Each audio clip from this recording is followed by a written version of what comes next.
Dios les bendiga, soy el pastor Gilberto Gutiérrez de la Iglesia Bautista Oreb de México DF. Me da mucho gusto saludarlos en este miércoles 28 de abril 2021. Todos a bordo en nuestra serie de devocionales ahora, devocional número 3. Les pido que oren por el pastor Eli. Se encuentra un poquito enfermo, andaba un poquito enfermo de su garganta y además lo vacunaron y se mezclaron las dos situaciones y ahora se siente un poquito mal, pero está bien haciendo su trabajo, pero ahora hemos preferido que yo de los devocionales. Sin embargo, él estará colaborando conmigo y nos turnaremos una vez cada quien o algo así, pero pronto regresará otra vez. Sé que lo extrañan, pero no se preocupen. El devocional de hoy tiene una enseñanza práctica, sencilla. Recuerde, estamos estudiando la aventura del Arca de Noé, pero extrayendo enseñanzas prácticas, enseñanzas obvias que surgen de la aventura. No olvides que estamos en el mismo bote. Sé tolerante con las diferencias. Esta es la enseñanza de hoy. Dijo luego Jehová a Noé: entra tú y toda tu casa en el arca, porque a ti he visto justo delante de mí en esta generación. De todo animal limpio tomarás 7 parejas, macho y su hembra, mas de los animales que no son limpios, una pareja, el macho y su hembra. También de las aves de los cielos 7 parejas, macho y hembra, para conservar viva la especie sobre la faz de la tierra. Porque pasados aún 7 días, yo haré llover sobre la tierra 40 días y 40 noches, y raeré sobre la faz de la tierra todo ser viviente que hice. E hizo Noé conforme a todo lo que le mandó Jehová. Era Noé de 600 años cuando el diluvio de las aguas vino sobre la tierra, y por causa de las aguas del diluvio entró Noé al arca, y con él sus hijos, su mujer y las mujeres de sus hijos. Esto está en Génesis capítulo 7, versículos 1 al 7. Hay personas muy preocupadas por saber cómo le hicieron para juntar los animales, cómo le hicieron para alimentarlos, cómo le hicieron para administrarlos ahí en el arca. No, esas cosas, si se imaginan a los depredadores, a los leones, a los grandes felinos comiéndose a las cebras, a las vacas, etcétera, etcétera, a Sem, Cam y Jafet batallando con ellos, arrastrándolos y demás. De hecho, hay quienes opinan que se trata de una historia ficticia, que no sucedió tal cosa, sino que es una construcción, digamos, una historia ficticia para enseñarnos algo. Si así fuera, es maravilloso, porque sí nos enseña cosas maravillosas. Otros piensan que se trató más bien de una situación circunscrita a una parte del planeta, digamos una situación local, y que fue solamente una región y un pueblo el que experimentó esta inundación. En cualquier caso, la enseñanza sigue siendo maravillosa. Yo soy de los que creen que se trató de un diluvio universal, un cataclismo mundial, como lo sugiere la Biblia, pero independientemente de eso, insisto, lo que me preocupa a mí, más que los animales, cómo le hicieron, pienso que los animales pudieron haber estado en estado de hibernación cuando estaban durante el diluvio dentro del arca, y pienso que no tuvieron que ser el elefante más grandote, sino tal vez pequeños, justamente, que serían después esas cosas. Además, también los animales tienen un instinto para buscar protección cuando intuyen que hay desgracias, y es probable que ni siquiera tuvieron que ir a buscarlos, sino que ellos vinieron al arca. Independientemente de eso, creo que hay enseñanzas maravillosas que tiene para nosotros el arca, y lo que me preocupa ahora no es cómo le hicieron con los animales, sino cómo le hicieron ellos. Más de medio año.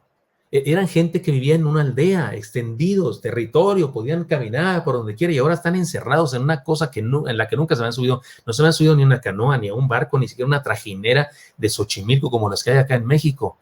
Y sin embargo tenían que estar ahí reunidos, y no eran 3. El día de hoy hay personas que con la pandemia son 3 de familia, papá, mamá y un hijo, y ya no se pueden ni ver y están de pelos, y resulta que estos son 8 personas, y cuñadas entre ellas, hermanos entre ellos. Son 8 personas. Imagino algunos pleitos ahí con que tu papá me dijo no sé qué, y que la nuera fulana es la favorita, yo no sé, algún pleito, la mamá de los muchachos de Sem, Cam y Jafet, a ver, diciéndole a su esposo: oye, dile a nuestros hijos que le digan a sus esposas que ayuden, porque a mis 600 años ya no soy la misma que antes. Yo no sé qué tipo de problemáticas hayan tenido. Me los imagino que tal vez cuando recién comenzó el arca a moverse, vomitaron todos. Imagínense el uso del baño. Si alguno se tardaba demasiado, se quejaban del olor de los animales, porque los leones huelen a león. No resulta difícil entender esas problemáticas, porque usted y yo ahora mismo estamos encerrados también, y sí, el convivir puede ser difícil. Así que la tercera enseñanza, evidente y práctica, que esta aventura del arca en el diluvio nos presenta es esta. La repetimos: no olvidemos que estamos en el mismo bote, seamos tolerantes con las diferencias. Oigan, Sem, Cam y Jafet son hijos de Noé y su esposa, pero además sus nombres representan las 3 razas. Es muy probable que ellos eran tan distintos entre ellos como un sajón, un oriental y uno de raza negra. porque sus nombres significan eso, significa como que son razas distintas, independientemente de cómo quiera usted verlo. Es más, aunque fueran igualitos, siendo hijos de los mismos padres y siendo hermanos, son distintos porque las personas somos distintos en sentimientos, en forma de pensar, en aficiones que tenemos. No tenemos que argumentar mucho para entender eso, que esas diferencias pueden causar problemas. Pero no perdamos de vista que a estas 8 personas las unía algo muy importante. Podemos decirlo de varias maneras. Los unía una aventura de fe. Estaban metidos en una aventura de fe, todos los 8. Los unía un peligro, era el mismo peligro para todos. Los unía una única posibilidad de salvación, el arca. Los unía una misión, salvar la especie y después repoblar la tierra. Los unía un destino, pues llegar a estar vivos y a establecerse en la nueva tierra. Los unía a Dios, es decir, ya sea que usted y yo seamos parte de la misma escuela que otros, o del mismo edificio que otros seres humanos, o del mismo barrio, o de la misma empresa, o del mismo equipo, o de la misma ciudad, o de la misma nación, o de la misma especie de seres humanos, estamos juntos. Enfrentamos los mismos desafíos, ahora mismo el mundo entero, enfrentamos los mismos desafíos de la pandemia y los mismos desafíos sociales, económicos. Y si somos de la misma fe o la misma iglesia, nos une además un Dios eterno que nos invitó a su arca, al arca de su reino de la salvación. No tenemos que ser iguales ni estar uniformados para relacionarnos sanamente. Lo que necesitamos es la ayuda del amor de Dios. Pero ¿se acuerdan cómo define Pablo los frutos del Espíritu? Comienza con el amor y dice más, el fruto del Espíritu es amor, gozo, paz, paciencia, benignidad, bondad, fe, mansedumbre, templanza. Estas cosas hacen falta para convivir con los demás de nuestro grupo, en el sentido de grupo que usted quiera, en el sentido de nuestra familia, en el sentido de nuestro trabajo, en el sentido de nuestra escuela, en el sentido de nuestra colonia, en el sentido de nuestra nación, lo que quiera. Necesitamos amor, gozo, paz, paciencia, benignidad, bondad, fe, mansedumbre, templanza. Pongamos como ejemplo de esta necesidad y de la victoria sobre las diferencias a el grupo de los discípulos del Señor Jesucristo. Oiga, es difícil encontrar en el mundo un equipo de gente, un grupo de gente más heterogénea que los apóstoles del Señor Jesucristo. Analicemos la personalidad de algunos de ellos. Pedro, por ejemplo, evidentemente era extrovertido, el aplicado, siempre respondía a las preguntas. El temerario, aunque era mayor, más viejo que Juan. Juan llegó primero a la tumba, pero Juan entró a la tumba. Pedro sí se metió hasta al fondo. Y cuando apresaron a Jesús, le cortó le cortó una oreja, le cortó una oreja a un soldado. Así era él. Y su hermano Andrés, ¿cómo era? ¿Quién sabe? Era tan introvertido que no sabemos ni cómo era. Pero fue Andrés el que le presentó a Cristo a Pedro. Pero Andrés también estaba en el grupo. El extrovertido Pedro, el introvertido Andrés. Juan y Jacobo, los hijos del trueno, les puso el Señor Jesucristo porque eran radicales, casi sanguinarios y egoístas. Son aquellos que dijeron un día, Señor, no se convirtieron los de cierta región. Dijeron, Señor, ¿y si oramos para que fuego descienda del cielo y los destruya a todos? Y son los que le dijeron al Señor Jesucristo, Señor, que uno de nosotros esté a tu derecha y otro a tu izquierda cuando vengas en tu reino.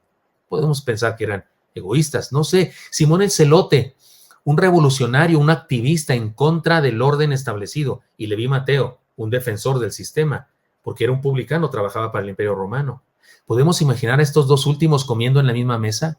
¿Podemos imaginarlos caminando un día que les encarga Jesús una comisión? A ver, Mateo, ve por favor, pero llévate a Simón contigo. Simón el celote, ¿se los imagina en silencio durante 5 kilómetros caminando sin hablar palabra porque eran tan distintos? No, se unieron, sus diferencias no fueron importantes porque se unieron siguiendo a Cristo. Si estamos dentro del arca de la fe, las diferencias no son dificultades, sino potencialidades, herramientas, bendiciones, porque nos complementamos, nos apoyamos y nos convertimos en equipo.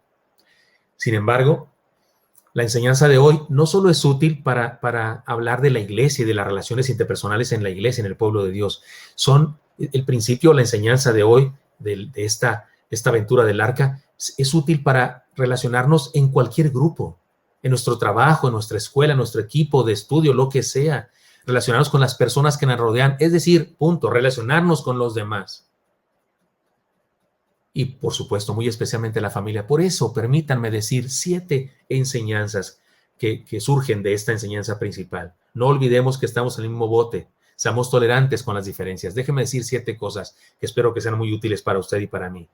Seamos tolerantes, entendiendo que los demás son tan diferentes a mí como yo soy diferente a ellos. No es que ellos son diferentes, soy diferente yo a ellos también. Dice Alberto Cortés en una canción que compuso sobre los demás. Dice, olvidamos que somos los demás de los demás y que tenemos el lomo como todos los demás. Sí, seamos tolerantes. Número 2, compartamos la vida comprendiendo a otros, porque la bendición de tenerles es más significativa que nuestras diferencias. Es bendición tener a otros y es más significativo esa bendición que las diferencias. 3, disfrutemos la riqueza de las relaciones interpersonales y no nos acostumbremos a la pobreza de la soledad. Número 4, respetemos a los demás, aunque no estemos de acuerdo con sus ideas. Aprendamos a entender la diferencia entre lo que es una persona y las ideas que proclama. No son lo mismo. Una cosa es la persona y otra cosa es las ideas que proclama. Número 5, aunque las ideas de una persona sean erróneas, malas o no valgan nada, la persona que las ostenta sigue siendo una criatura de Dios y por lo tanto valiosa. Así que debemos respetarla. 6, respetemos tanto a los demás que nos atrevamos a compartirles la verdad del Evangelio de Jesucristo, pero no podemos compartirles la verdad rechazándoles, sino amándoles. Y número 7, veamos a los demás como compañeros en el mismo viaje y tratemos de hacerles la aventura agradable y procuremos que lleguemos juntos al final de la travesía. No olvidemos que estamos en el mismo bote, seamos tolerantes con las diferencias. Señor Santo, bendícenos y bendice a mis hermanos y hermanas, a los enfermos, a los atribulados, a los tristes, a los ansiosos de manera especial. Bendícelos, bendice la economía de cada casa y te pido que nadie de los que me está escuchando, Señor, de este rebaño, sea secuestrado ni herido de muerte por la delincuencia. Protege nuestras vidas. Te lo pido en Cristo Jesús. Amén. Espero que esto sea útil para usted y me encantaría encontrarle el día de mañana. Hasta pronto.